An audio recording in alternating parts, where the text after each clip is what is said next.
The suspicions have turned to scandal. Jimmy Savile, the national treasure, all seems a long time ago. He made his name, his career and his fortune with the BBC. But now, with the allegations snowballing, the corporation has been backed into an uncomfortable corner. I have one thing to repeat. That is a profound and heartfelt apology on behalf of the BBC to every victim. It is the victims, these women who were subject to criminal actions, who must be central in our thoughts.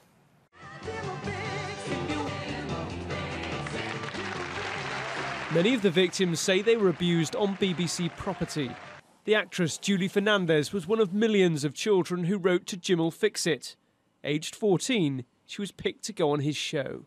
He had wandering hands, and it was all very discreet because we were in a very busy recording studios with lots of people milling around, and it was more of a hand on the leg for 2, 3, 4 seconds, slightly too long, on the arm, on the back.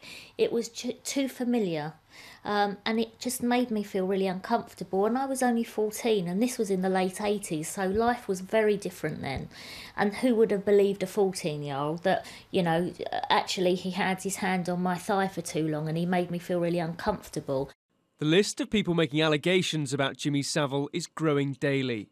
Once the police have looked into it all, the BBC will hold their own independent investigation. It will examine whether that culture and those practices allowed him or others to carry out the sexual abuse of children. It will also examine whether the BBC's child protection, whistleblowing and bullying and harassment policies and practices are now fit for purpose. The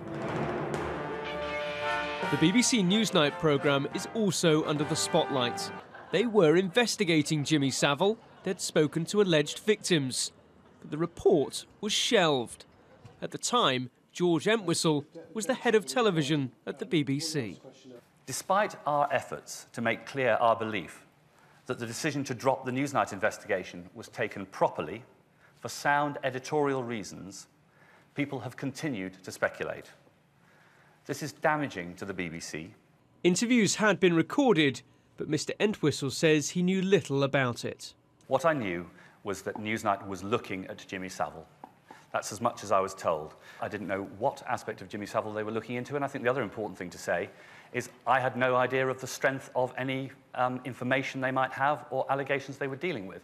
Just months after the investigation was shelved, the corporation ran this. But first on BBC Two, shown as a tribute to the late, great Sir Jimmy Savile, who died last October. Friends and family remember a remarkable life. The warm Christmas tributes hailed the life and works of one of the corporation's most eccentric stars. The police inquiry will deal in evidence rather than rumour, but with a growing catalogue of allegations and an atmosphere of confession, nobody knows where this will lead.